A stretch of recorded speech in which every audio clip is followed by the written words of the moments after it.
नमस्कार, आप देख रहे हैं बुलंद आवाज पूजा सिंह के साथ। दोस्तों, जैसा कि आप सभी को पता है कि हरियाणा में बहुत जल्द विधानसभा चुनाव होने वाले हैं। 5 अक्टूबर को वहां पर वोटिंग होगी और 8 अक्टूबर को नतीजे आएंगे। हरियाणा में क्या कुछ चल रहा है, हरियाणा में कैसा माहौल है, जनता क्या चाहती है, जनता का इस बार मूड क्या है, जनता किन मुद्दों पर वोट डालेगी, क्या उसके दिमाग में वो सारे मुद्दे चल रहे हैं जिन पर बात होनी चाहिए, जिनसे जनता त्रस्त है, जिनसे परेशान है, जिनसे जूझ रही है। क्या उन सारे मुद्दों पर जनता वोट करेगी या फिर एक बार फिर से जिस तरीके से देश में माहौल है, राजनीति मतलब कहीं और ही हो रही है, राजनीति की कोई दशा और दिशा अब नहीं रह गई है। लोग धर्म और जाति के नाम पर राजनीति कर रहे हैं और उसी का वोट लेना चाहते हैं, उसी के आधार पर वोट मांगते हैं। मुद्दे तो जैसे गायब हो गए हैं। तो क्या हरियाणा में भी इस बार कुछ ऐसा ही होगा? क्या भारतीय जनता पार्टी एक बार फिर से जोड़ तोड़ करने में कामयाब होगी या फिर कांग्रेस कोई कमाल दिखा पाएगी या बसपा इनेलो को लोग पसंद कर रहे हैं, क्या वहां पर उनका जादू चल पाएगा? इस तरीके के तमाम सवाल हैं मन में और इन्हीं सवालों का जवाब जानने के लिए, जवाब ढूंढने के लिए ग्राउंड रिपोर्ट पर पहुंचे हुए हैं बुलंद आवाज पूजा सिंह के साथ के सहयोगी पवन कुमार अपनी टीम के साथ। पवन कुमार ने वहां पर कई जगहों पर कई विधानसभाओं में जाकर के लोगों से बात की है, पब्लिक का मन जानना चाहा है। ऐसे में ही हरियाणा की एक विधानसभा है महम में पवन ने जानने की कोशिश की लोगों से कि उनका मन क्या कह रहा है, इस बार किस तरफ वो जाना पसंद करेंगे और किन बातों को ध्यान में रख करके वोट डालेंगे, किन मुद्दों पर वोटिंग होगी, क्या कुछ कहा है वहां की जनता ने। ये आप उस ओपिनियन से, पब्लिक ओपिनियन से आप समझ पाएंगे जो पवन ने किया है वहां पर। पवन कुमार लगातार हमारे चैनल के लिए और साथ ही साथ राजपथ भारत के लिए भी आपने देखा कि लगातार रिपोर्टिंग कर रहे हैं, वहां से ग्राउंड रिपोर्ट भेज रहे हैं। महम से भेजी हुई ये रिपोर्ट आप लोग देखिए पवन कुमार की। और एक बार फिर से आप सभी से रिक्वेस्ट करूंगी कि वीडियो को प्लीज पूरा जरूर देखिएगा और ज्यादा से ज्यादा शेयर कीजिएगा, क्योंकि हम लोग लगातार कोशिश कर रहे हैं कि आप लोगों के लिए वहां से कुछ अच्छा कंटेंट निकाल के लेके आ पाए। जनता क्या चाहती है, टीवी पे बैठ करके बोलना, डिबेट करना प्रवक्ताओं का काम होता है, उनके लिए ये सब कुछ बहुत आसान है, लेकिन असल लड़ाई कहाँ पर है, असल खेल कहाँ पर है, असल युद्ध कहाँ पर है, महासंग्राम कहाँ पर है, वो जानने की कोशिश करना, फिर उसको आप लोगों तक पहुंचाना, ये बहुत जरूरी है। और असल मुद्दे होते हैं जनता के बीच में, असल लड़ाई होती है जमीन पर, असल युद्ध होता है, महासंग्राम होता है जमीन पर। तो वहां से सच्चाई निकल करके सामने आनी चाहिए। तो आप वो रिपोर्ट देखिए और पब्लिक का जो मन है उसको भी जानने की और समझने की कोशिश कीजिए और बने रहिए हमारे चैनल के साथ। हमारे चैनल को लाइक कीजिए, शेयर कीजिए, सब्सक्राइब कीजिए, बेल आइकन जरूर दबाइएगा। अपना और अपनों का बहुत ख्याल रखिए। जल्द मिलूंगी आपसे एक नए वीडियो में, एक नई चर्चा के साथ, एक नए मुद्दे के साथ। तब तक के लिए जय हिंद। क्या नाम है आपका? अजीत सिंह मेरा मैम से। हाँ, किस पार्टी को सपोर्ट कर रहे हैं? हम पार्टी को सपोर्ट कर रहे हैं, बहुजन समाज पार्टी को। क्यों? क्योंकि आज बहुजन समाज पार्टी की क्यों जरूरत पड़ी? क्योंकि आज तक जो भी पार्टी सत्ता में आई उसमें जो उपेक्षित वर्ग है, जो दलित समाज है, मजदूर है, किसान है, उनकी हमेशा उपेक्षा होती रही है।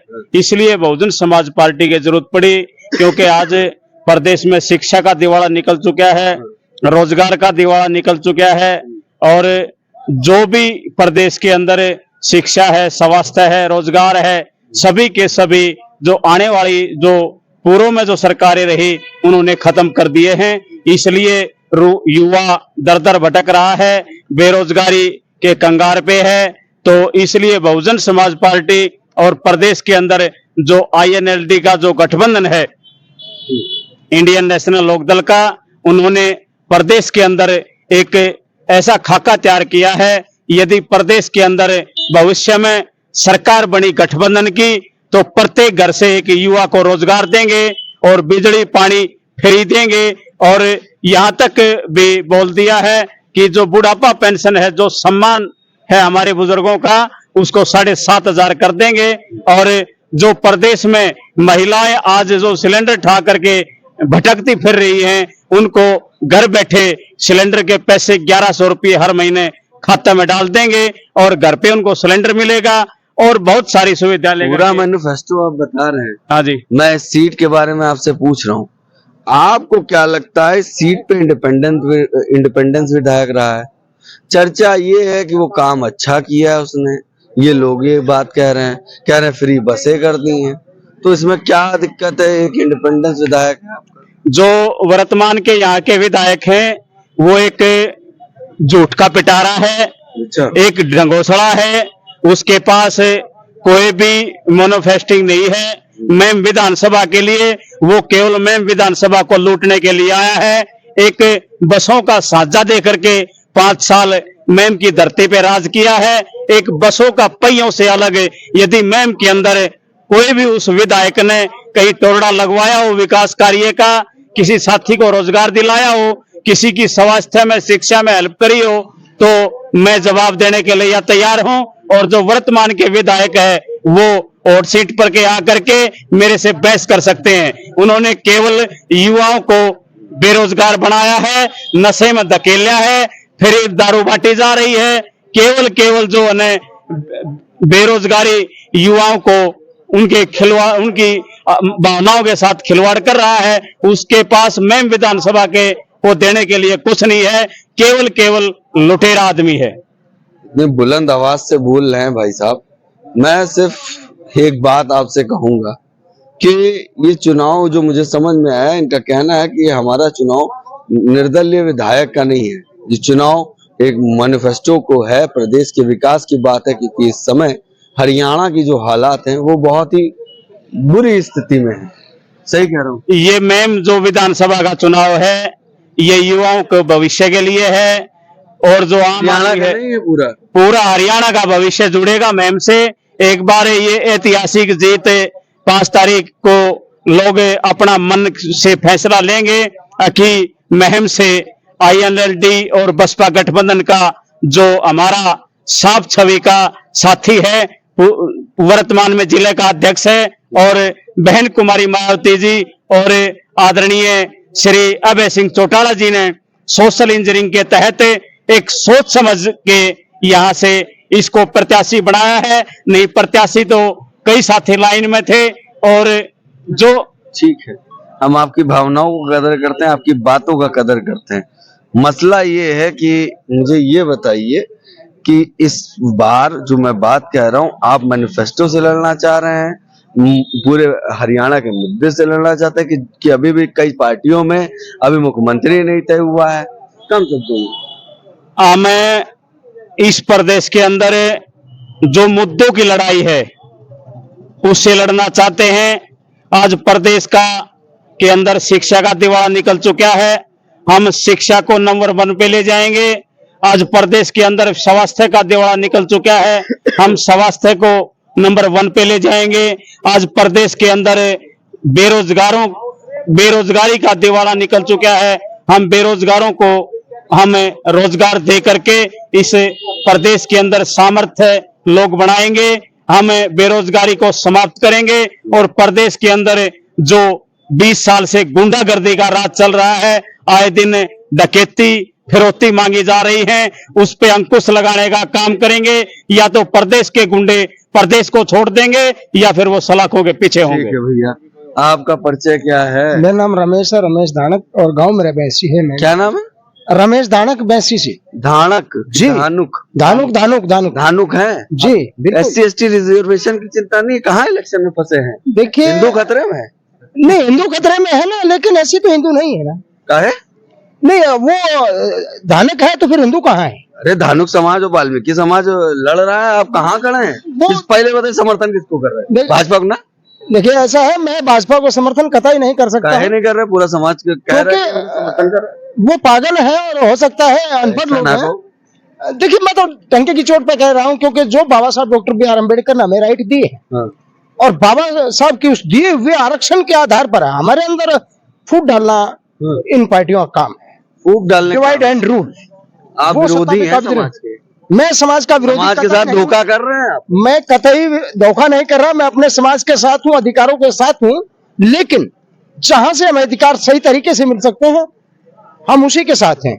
भाजपा और कांग्रेस ने लंबे समय तक यहाँ शासन किया है, लेकिन किसी ने कांग्रेस को भी- ना कहिए, वाल्मीकि नाराज हो जाएगा। नहीं, कांग्रेस ने ही हमारा जो बैकलॉग है आज तक नहीं भरा, और मैं उसके प्रमाण दे सकता हूँ। हाँ। बंसीलाल यहाँ पर सीएम होते थे। सब ठीक है, आप बड़े अच्छे आदमी मिल गए, मुझे ये कंटेंट जानना, मेरे भी समझ में नहीं आ रहा, मेरा भी विरोध हो रहा है। मैं ये पूछ रहा हूँ, SC/ST रिजर्वेशन में क्रीमी नॉन क्रीमी चालू होगा तो फायदा होगा ना आपके समाज का? देखिए, अगर क्रीमी लेयर लागू हो गया तो फायदा कहाँ होगा?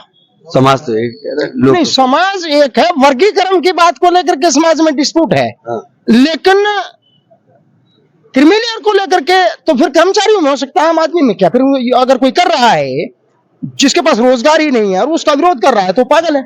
नहीं, एक बात मुझे जो समझ में आई कि क्रीमी और नॉन क्रीमी का अगर लागू करना है तो मुख्यमंत्री को बुलाएं, तुरंत लागू करें, इससे मुद्दा छेड़ा जा रहा है। ये देखिए और दूसरा, जब रोस्टर की बात आई तो रोस्टर के बाद आपकी संख्या 15 नंबर पे आ रही है, और वो 10-10 करके कहीं दूसरे के अंदर ले गए तो। देखिए, ऐसा है, हमारे हरियाणा के ही नहीं पूरे देश के लोगों को, SC शेड्यूल कास्ट और बैकवर्ड के लोगों को समझना होगा, SC/ST को समझना होगा कि ये जो लड़ाई लड़ी जा रही है, जो सुप्रीम कोर्ट द्वारा डिसीजन लिए जा रहे हैं, ये एक बरगलाने का काम है। अगर ऐसा कुछ भाजपा ने करना था तो वो चुनाव से पहले कर चुके होते, और एंड टाइम पर चुनाव के समय में ही उन्होंने ऐसी घोषणा करके 16 तारीख को 17 तारीख को उन्होंने इसको लागू करना था, लेकिन 16 तारीख को चुनाव आयोग जो है ना अधिसूचना जारी कर देता है। तो ये एक बरगलाने वाली बात। मतलब आपका कहने का मतलब नहीं, आपका कहने का मतलब है चुनाव में हरियाणा में वाल्मीकि धानुक ज्यादा है, पंजाब में वाल्मीकि धानुक ज्यादा है, तो इस वोट को डाइवर्ट करने के लिए कि ये समाज बट जाए, इसलिए ये छेड़ा मुद्दा। देखिए, पूरा का पूरा शेड्यूल का समाज, चाहे वो धानक, वाल्मीकि, खटीक या जो भी है हरियाणा और पंजाब में, वो लगभग मैं अगर मैं विधानसभा की बात करूं तो टोटली लगभग वो BSP के साथ जुड़े हुए लोग। लेकिन उसको तोड़ने के लिए उन्होंने पहले A और B का सिस्टम चालू किया, उसको तोड़ा। पहले लागू था भूपेंद्र सिंह हुड्डा की सरकार में, अब जो दोबारा फिर एकजुट हुए, एक मंच पर आए, तो फिर उनको बसपा को कमजोर करने के लिए दोबारा से फिर सुप्रीम कोर्ट द्वारा डिसीजन भाजपा ने उसी प्रकार का लिया है। लेकिन इसके बावजूद भी मुझे पूर्ण भरोसा और विश्वास है कि ये लोग इससे गुमराह होने वाले नहीं हैं और एकजुट रहेंगे, क्योंकि अगर हमें अपने अधिकार और राइट चाहेंगे, जो लोग सत्ता और पावर में होते हैं वो बांटने वाले होते हैं, ना कि मांगने वाले होते हैं। अगर हम सत्ता में पहुंचते हैं तो हम देने वाले होंगे, और जो देने वाला बनाएगा कौन? देने वाला पब्लिक बनाएगी। नहीं, आपको कौन सी सरकार आपको देने लायक बनाती है? वो बहुजन समाज पार्टी। कैसे? बहुजन समाज पार्टी, अगर हम सत्ता में जाते हैं, हमारी प्रतिनिधित्व है। चलिए, आपकी हम बात मान लेते हैं कि बसपा ने बगैर विधायक के आपके उत्तर प्रदेश में कारागार मंत्री बना दिया, राज्य मंत्री बना दिया आपके समाज के, ठीक है, एक पूरा विभाग बना दिया, उसका मंत्री बना दिया, मगर क्रीमी लेयर तो लागू होना चाहिए, उनका कहना है। देखिए, भाजपा तो बहुत कुछ करना चाह रही ना। क्रीमी लेयर लागू हो, इससे मुझे कोई फर्क भी नहीं पड़ता है, लेकिन वो क्रीमी लेयर जब लागू होगा, ये गहरी बात है समझने की, वो चाहे धानुक हो, खटीक हो, चमार हो, कोई भी हो शेड्यूल कास्ट का, वो उसको बेनिफिट नहीं रहेगा जो पहले जॉब में है। अच्छा। क्योंकि उसके बच्चों के अधिकार काट दिए जाएंगे, उसको रिजर्वेशन नहीं मिलेगी। अच्छा। क्रीमी लेयर लागू होता है तो वो धानक को भी इतना ही लॉस होगा, और खटीक को भी उतना ही होगा, और चमार को भी इतना, इन शेड्यूल कास्ट शेड्यूल ट्राइब को उतना ही लॉस होगा जितना सबको होगा। इसमें एक अकेले धानुक या वाल्मीकि की बात नहीं है। मगर लड़ाई बाकी समाज नहीं कर रहा, धानु को वाल्मीकि ये कर रहा समाज के लिए। नहीं, बिल्कुल कर रहा है, लेकिन आपके हरियाणा के मुझे तमाम कॉल आ चुके हैं जी, मैं सही बता रहा हूँ, आपके हरियाणा कॉल आ गए कि आप समाज के विरोध काम कर रहे हो। देखो, ऐसा है, क्या आप है जो नाम में आपके मैं समझता हूं कि जो लोग अनजान हैं, अज्ञान हैं, अनपढ़ हैं, और जिनको रिजर्वेशन का पता ही नहीं कि रिजर्वेशन है क्या, तो वो लोग इस प्रकार का कमेंट कर रहे हैं, इस प्रकार की लड़ाई लड़ रहे हैं। और जिन लोगों को पता है कि रिजर्वेशन किन लोगों को किस स्थिति में दी गई है और क्यों दी गई है, वो लोग कभी भी इसका विरोध नहीं करेंगे। दूसरा ये है कि भाई अधिकार की लड़ाई तो जरूर लड़े, मैं धानक और वाल्मीकि या जो भी हमारे देसी समाज के लोग हैं, मैं उनके कहना चाहता हूं कि लड़ाई तो लड़े, लेकिन सरकार से लड़े, सरकार से लड़े, आपस में भाईचारे से ना लड़े। अगर हमें कुछ लेना है तो इकट्ठे होकर के हम पूरा का पूरा अपना अधिकार ले मतलब सकते आपका हैं। कहना है, जनाब का कहना है कि अगर आपको कुछ हक चाहिए तो पहले अपने समाज की सरकार बनाए, जो असल मुद्दों पे लड़े हैं, जो जिनसे हम कुछ मांग सकते हैं।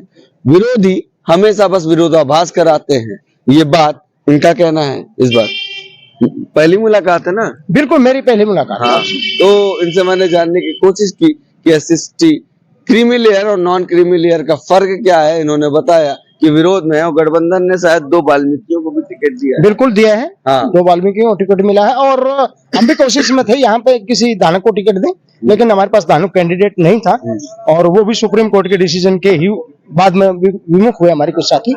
लेकिन मुझे पूर्ण विश्वास है कि वो लोग अब बसपा वोट तो आएगा, बिल्कुल आएगा, सब बिल्कुल आएगा। अभी हमारे साथ धानक थे, चले गए हैं। हाँ। आज की जो बैठक थी उसमें आए हुए थे। हाँ। तो ऐसा नहीं है कि धानक पूरा का पूरा उस विमुख है इस चीज से। चंद लोग, हाँ, चंद लोग हैं जो अपनी नेतागिरी चमकाना चाहते हैं। चंद लोग हैं कुछ नेतागिरी चमकाना चाहते हैं, चंद लोग हैं जिनको डाइवर्ट किया गया है। मगर जो समझदार लोग हैं, एक तो वो पूरे समाज को जो सामाजिक तौर पर है, राजनीतिक तौर पर नहीं, वो चुपचाप बैठे हैं, कह रहे हैं जिसको जो करना हो करे, मुझे मालूम है मुझे बटन कहाँ दबाना।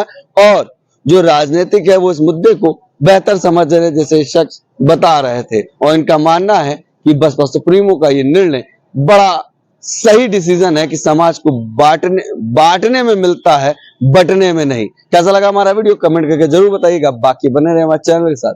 धन्यवाद।